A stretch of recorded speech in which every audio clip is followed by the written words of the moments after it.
GutPunched, Alzheimer's and Caregivers.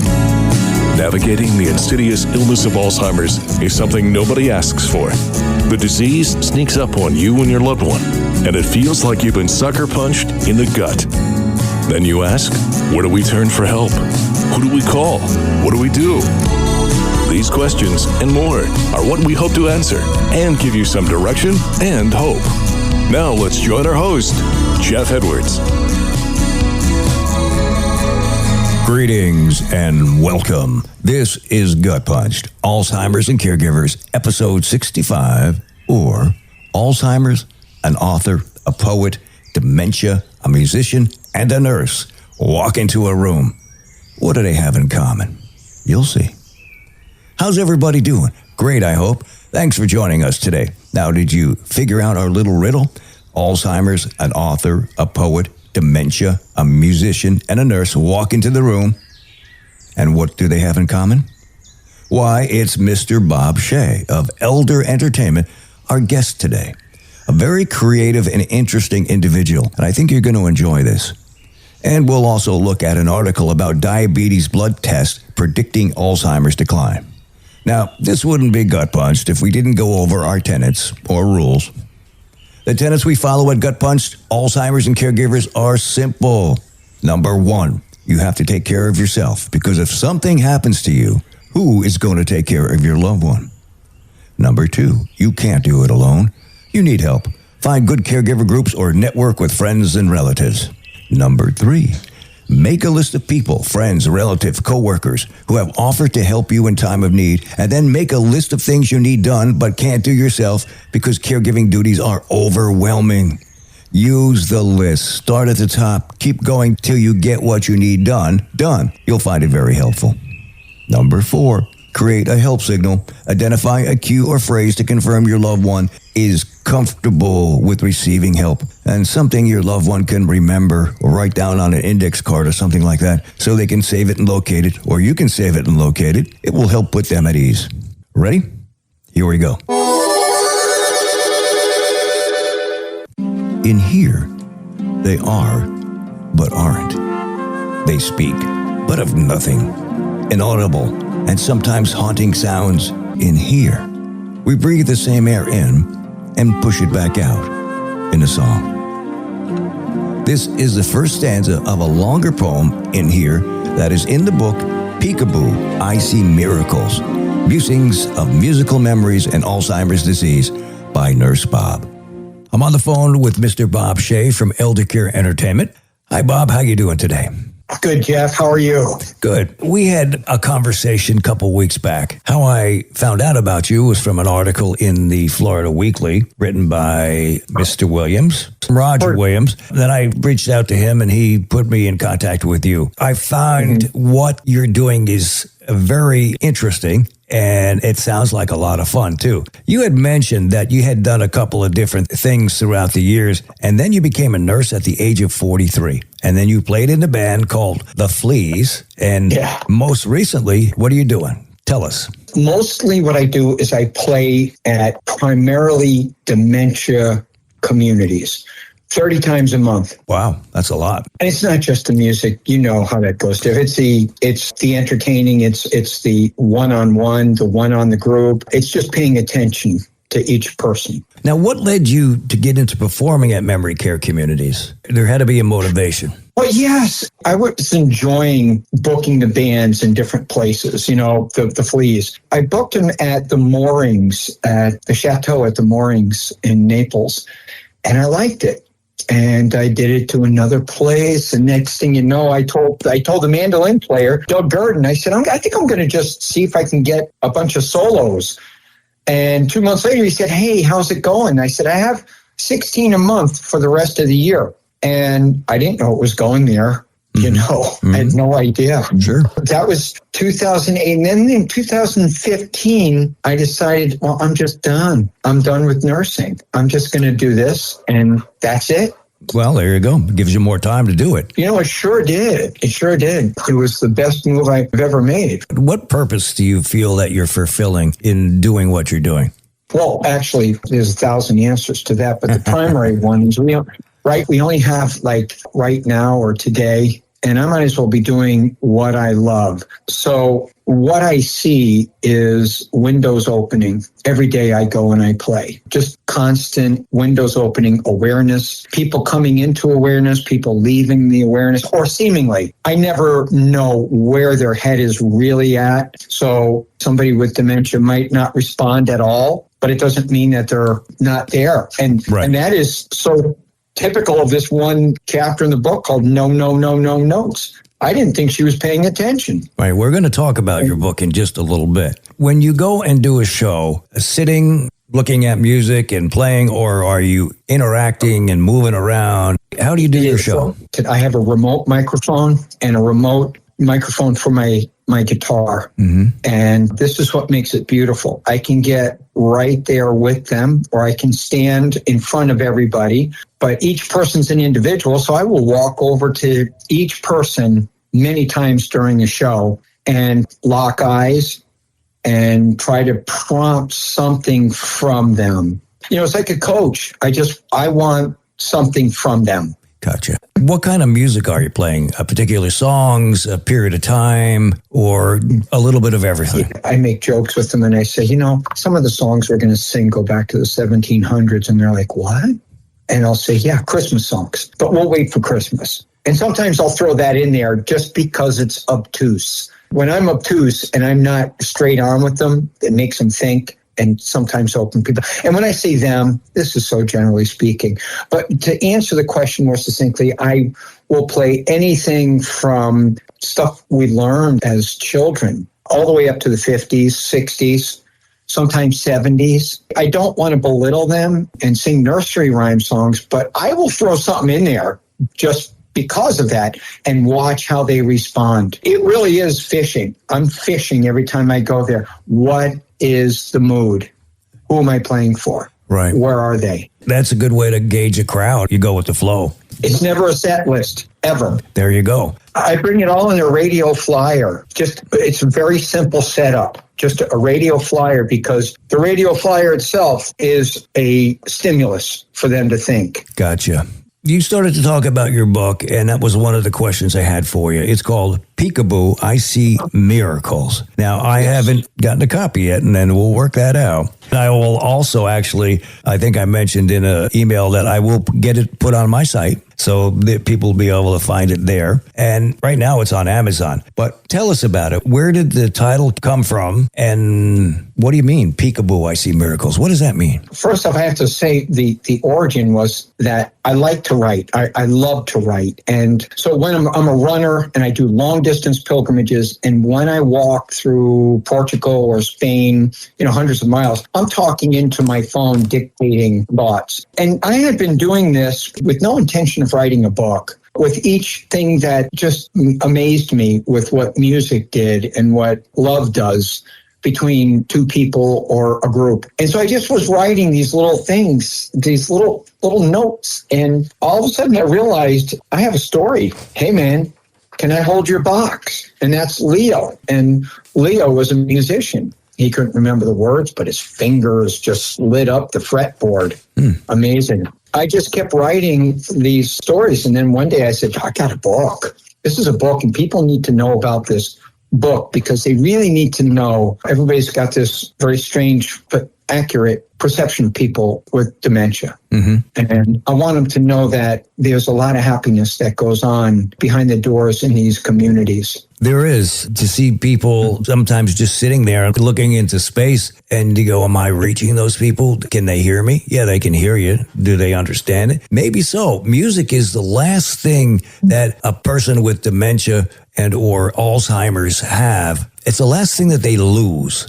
And an interesting thing you and I have talked about Alive Inside, and it was probably just a touch of what's really going on. When you listen to music, you grow up with music. You can be mid-stage or even towards late stage. They'll still remember a lot of the music that they grew up with because it's stored way back in the brain. Yeah. It's there. It's just sometimes you just stimulate it to bring it out. I haven't heard that song in 60 years, but all of a sudden you're singing every word and you go, whoa, where did that come from? That's the amazing thing. Yeah. They brought this one woman in, and this happens a lot, in a recliner. So it's almost like a bed.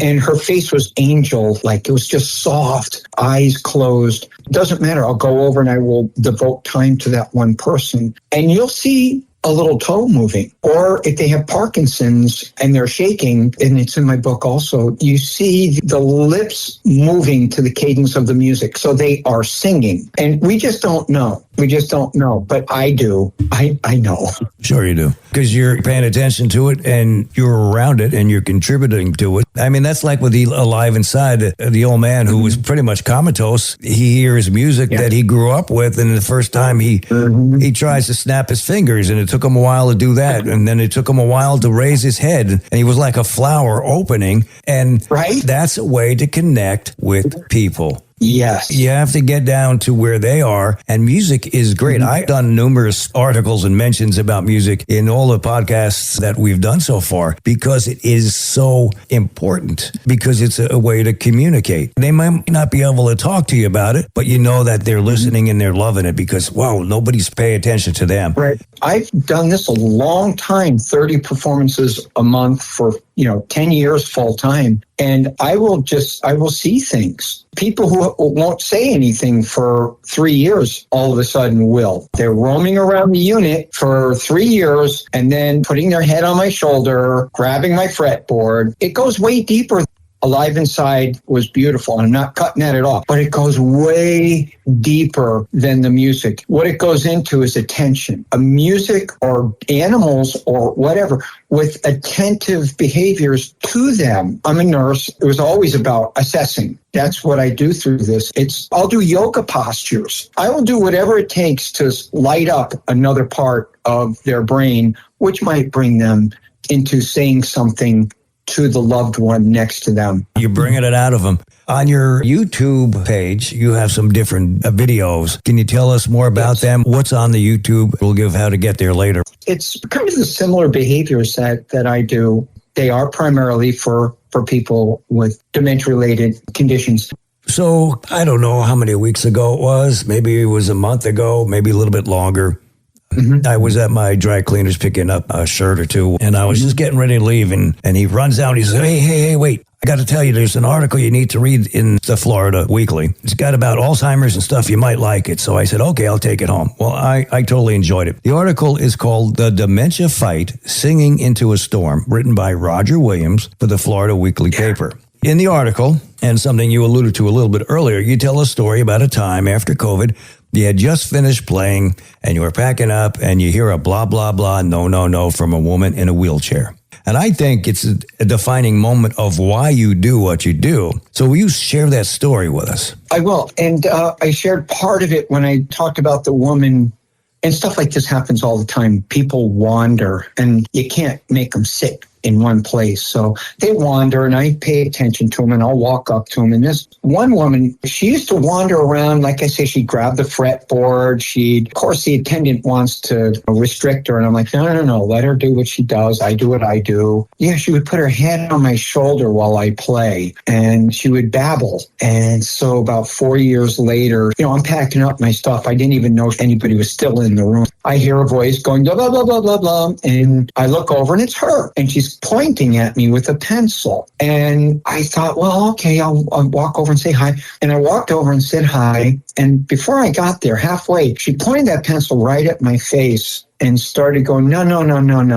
And as I got closer, I'm looking at the point on the paper, on the pencil. And she starts bringing it down to the paper, which I didn't even see in front of her. And she goes, no, notes. And she'd been writing music notes.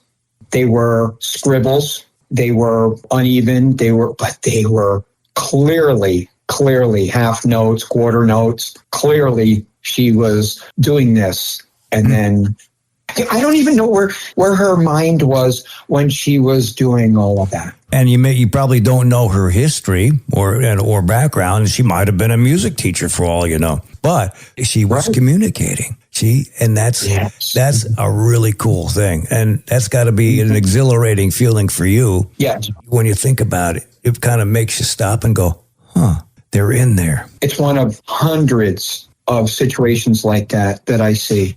So tell our listeners how they can get a hold of you and how to get to your YouTube site. And then we're going to ask you where to get the book. They can get a hold of me. I'm not really all that good with websites and stuff like that, but I do have a website, Elder Care Entertainment. They can get a hold of me. I have a Facebook, Bob Shea, Shea. So I have that YouTube channel, which that's my primary goal, by the way, just on the side here. I want to have a show like Mr. Rogers, but it will be a memory community, and all the characters will be like, not Mr. Rogers, but will have a role, and we will be taking trips and going places and singing. That is exactly what I'm doing, but it'll be inside a memory care, and those will be the characters. That's my goal. And also this season, I'm going to do a lot of book signings.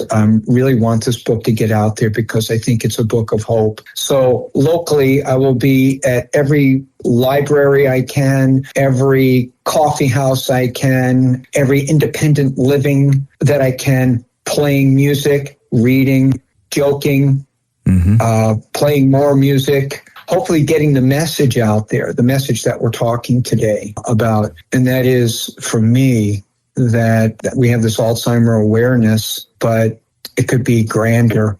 I love these places I play where if I play in the assisted living side, they'll bring in a parade of people from the memory community. And I love that. You know, they need to do that. Everybody needs to do that. Now, you didn't tell us where to get your book. Oh, you can get it on Amazon or BookBaby. Yeah, Peekaboo, I See Miracles. Cool. I will start posting where I will be, or they can come visit me and say hi and get a book signing and maybe buy a dozen for the people that they know and love. There you go. There's a little plug kick there. Why not? Why not? And like I said, we'll get it on our website. So listen, Bob, it's been a pleasure speaking with you and especially allowing us to share your story. And it's a good one. I really like it. Thank you. Thank you very much. God bless you. This guy has a lot of energy and is very, very creative, all for a great cause, touching inside those who can't touch back. We'll be right back to Gut Punched, Alzheimer's and Caregivers. Are you the caregiver for someone living with dementia? You're not alone. I was a caregiver for my wife for 10 years, and it was a lot of work. I'm a caretaker for my wife who has Alzheimer's. I'm a caregiver of my husband that has CTE, and it's incredibly challenging. The Dubin Center in Fort Myers has been offering free educational classes and support since 1995. The Dubin Center has helped me exponentially with so many questions answered. It's just been great. This is Gut Punched, Alzheimer's and Caregivers. Diabetes blood test predicts Alzheimer's decline by Dennis Thompson. A common blood test can flag early Alzheimer's disease patients who are 4 times more likely to experience rapid brain decline, a new study says. The test, the triglyceride glucose TYG index, assesses a person's level of insulin resistance and can estimate their risk of developing type 2 diabetes. But the test also can help determine which people newly diagnosed with Alzheimer's might experience a faster decline in brain function. And researchers reported that at the European Academy of Neurology's annual meeting. Quote, once mild cognitive impairment is diagnosed, families always ask how fast it will progress. Lead investigator Dr. Bianca Gamina, a neurology resident at the University of Brescia's Brain Health Center in Italy, said in a news release, quote, our data shows metabolic marker available in every hospital laboratory can help identify more vulnerable subjects who may be suitable candidates for targeted therapy or specific intervention strategies, she added. Insulin resistance has been linked to the onset of Alzheimer's, but its role in how quickly the disease progresses has received less attention, researchers said in the background notes. Now, for the study, researchers reviewed medical records for 315 non-diabetic patients in cognitive decline, including 200 with confirmed Alzheimer's disease. All underwent the TYG index blood test and were followed for 3 years.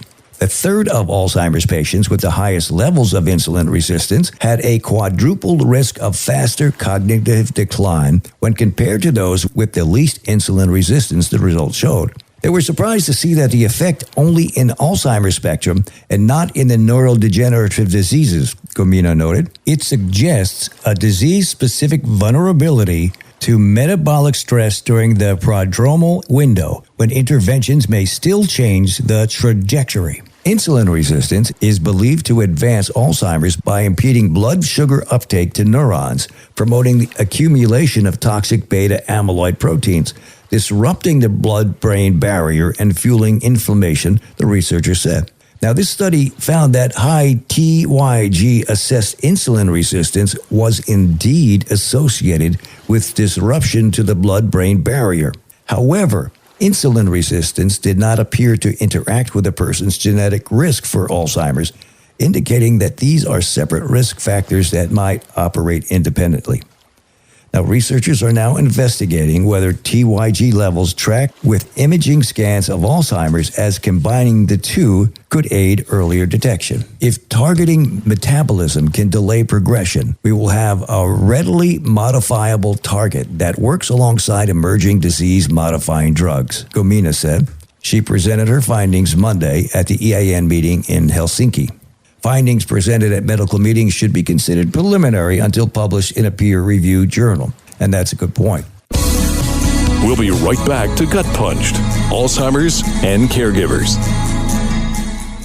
In the fight against Alzheimer's, now matters more than ever. Because now we have treatments that could change everything. But now is no time to stop. Now we've got momentum, so now we use it. Now we seize the moment. Now we turn the tide. Now we make a difference and make some noise. Now is the time to get up, get out, and join the movement. At the Alzheimer's Association Walk to End Alzheimer's, held in over 600 communities nationwide. And we need you with us. Because now is the time for hope. Join the fight at alz.org/walk. This is Gut Punched, Alzheimer's and Caregivers. We've been mentioning the upcoming Walk to End Alzheimer's 2025. Teams are being formed in your towns and cities. There are 626 locations around the country, and the easiest way to find out about your town, go to the Alzheimer's Association website, which is alz.org. In the search box, type in Walk to End, and then scroll down, put in your zip code, and you'll be directed to more information. This year, Gut Punch Alzheimer's and Caregivers will have our own team. And if you'd like to be part of it, let us know. You can shoot me an email at gutpunchedac@outlook.com or jeff@gutpunch.com. We're looking for our listeners to join the team, help raise some money, and of course, walk if possible. In Lee County, the walk will be on November 8th, and the walk in Naples will be on November 22nd. That means we have about 5 months to raise money for the cause. And we'll be talking about this a lot as the year progresses. Help us help others in the fight against Alzheimer's. Thank you very much. In our next episode, it could be one of two things: a different kind of caregiver, or another author who has a new Alzheimer's book out. We'll see where the week takes me. For more information, reach out to the Dubin Center at dubincenter.com. And you can check out the Alzheimer's Support Network at alzsupport.org/about-us. And to find your local chapter of the Alzheimer's Association, you can visit alz.org/local resources/find your local chapter. Or, easier than that, call their toll-free hotline at 1-800-272-3900. Now, they have a new resource called Dementia Care Navigation Service, powered by Ripple and Alzheimer's Association. Caregivers and people living with Alzheimer's or another dementia can access personalized dementia care for free, including a dedicated care navigator and tailored resources. You can call 855-271-2662 to get connected. That number again is 855-271-2662. Take the first step and contact them. Check it out. We mention the guide frequently. It's another great resource and provides help and respite care. And it's probably easier just to Google it, Edge it, or DuckDuckGo it. And we finally have a Gut Punch Alzheimer's and Caregivers group on Facebook. It's under Jeff Edwards or Gut Punch Alzheimer's and Caregivers group. That's an easy name to remember. The group is growing. Check it out, please. I'd like to thank all those who help and contribute each week to build this podcast. I couldn't do it without you, and you know who you are. Thank you. Our website is GutPunched.com, and the email address is gutpunchedac@outlook.com or jeff@gutpunched.com. Help us grow and share this podcast with others who have someone or know someone who has a family member or friends who are dealing with a loved one who has Alzheimer's or any type of dementia that you would let them know about this podcast. They may need the information and resources. There is help and hope out there for everyone. You must just know where and how to find it, and that's why we're here. Thanks for the comments and messages you're sending, and please, no more spam. If you like what you hear, subscribe to the podcast, and please leave us a 5-star review. Thanks for joining us, and please come back again. God bless. This has been Gut Punched, Alzheimer's and Caregivers, with your host, Jeff Edwards. Don't forget to hit that like button and subscribe to us on all the platforms like Spotify, Apple, Pandora, and more. If you have a question or want to get in touch, our email is gutpunchedac@outlook.com.